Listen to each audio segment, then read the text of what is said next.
Everybody, welcome back to The Loop. Today is Friday, which means that we are rolling into the weekend. Summer is underway. I hope you have big plans with your friends and family. And of course, I hope you join us here at Mosaic on Sunday morning. Right now, I want to continue our summer in Psalm, and I want to take some time to just reflect on one verse in particular today. Psalm chapter 19, verse 14. There, David wrote this: "May the words of my mouth and the meditations of my heart be pleasing in your sight, Lord, my rock and my redeemer." For the majority of his life, David was known as an incredible man and an even better leader. Scripture tells us that he was the greatest king Israel ever had. But 1 Samuel chapter 13, verse 14 also tells us that David was a man after God's own heart.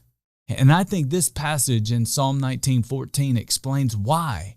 See, David was the kind of man who wanted the words of his mouth to be pleasing to God. So let's just pause and think about our own lives for a minute.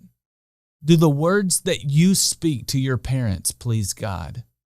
How about the tone in your voice or the body language that you use? Do the words that you speak to your spouse please God? Do the words that you use when you're talking to your children please God?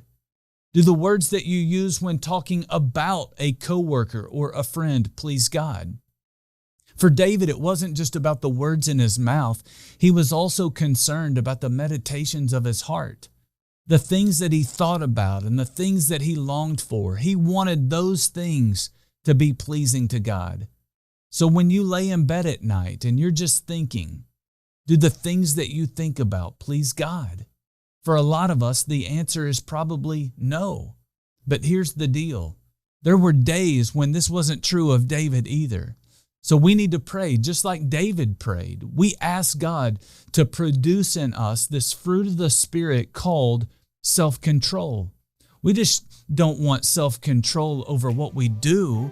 We want self-control over the words that come out of our mouths, as well as the meditation that lives in our hearts.